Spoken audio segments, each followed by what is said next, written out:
Hi, come on in. Welcome to Mimi's Reading Corner. Why don't you sit down and get comfortable? I'd like to share something with you. This is about the making of the world. The first two chapters of the Bible tell us how the earth was made, how man was created to live in it and rule over it. At first, the earth was a great shapeless mass. It had no form and was covered with dense darkness through which no ray of light had ever shone. We have never seen, nor can we imagine, a darkness so thick as that. But God said, "Let there be light," and there was light. For when He speaks, His word has the power to make it so. Without light, everything that grows on the earth would die.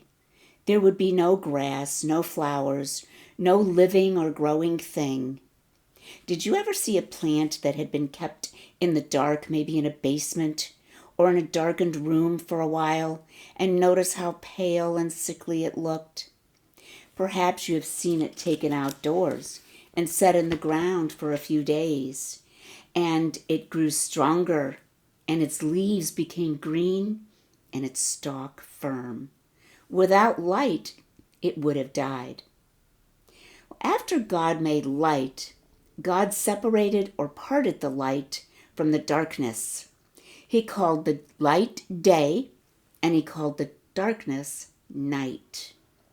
Thus, He gave us a time for quiet rest and a time for work and study and play.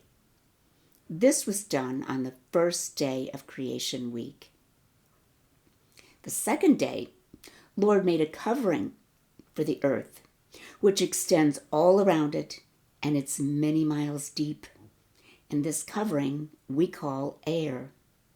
The region of the air is also called the firmament or the sky.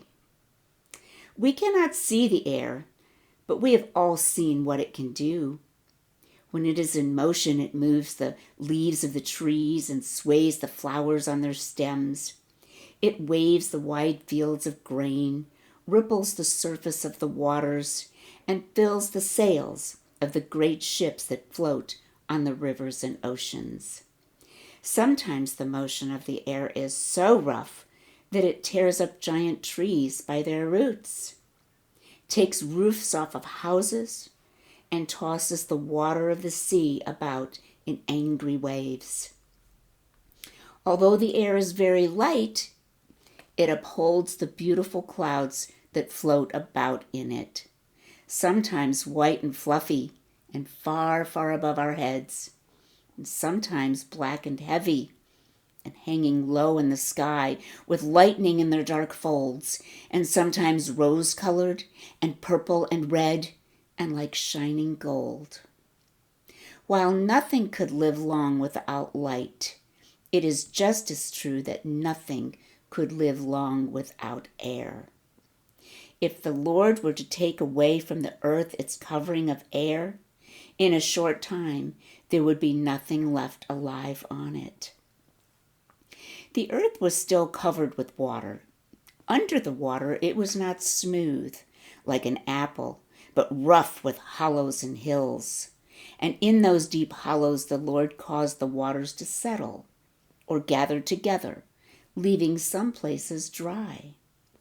And God called the dry land earth, and the gathering together of the waters He called seas. And speaking of this work in another part of His world, in another part of His word, He tells us that He placed the sand for the bound of the sea by a perpetual decree that it cannot pass it. What does that mean? This means that the seas can never again spread out over the earth and cover it as they did at the first. Can you think how the earth looked when the waters were first gathered into the seas and lakes and rivers? Perhaps you have seen a bare plowed field with not a green sprig on it anywhere, or some sandy, stony place where nothing grew. For a short time, the dry land must have looked like that. But God did not leave it in this condition. He spread over the earth a soft, thick carpet of green, dotted with bright-colored, sweet-smelling flowers, and covered the hills with forests. Fruit trees, herbs, and all seed-bearing plants were also made on the third day. There's so much more to this. I hope you'll join me again, and we'll take up where we left off. Until I see you then, happy reading.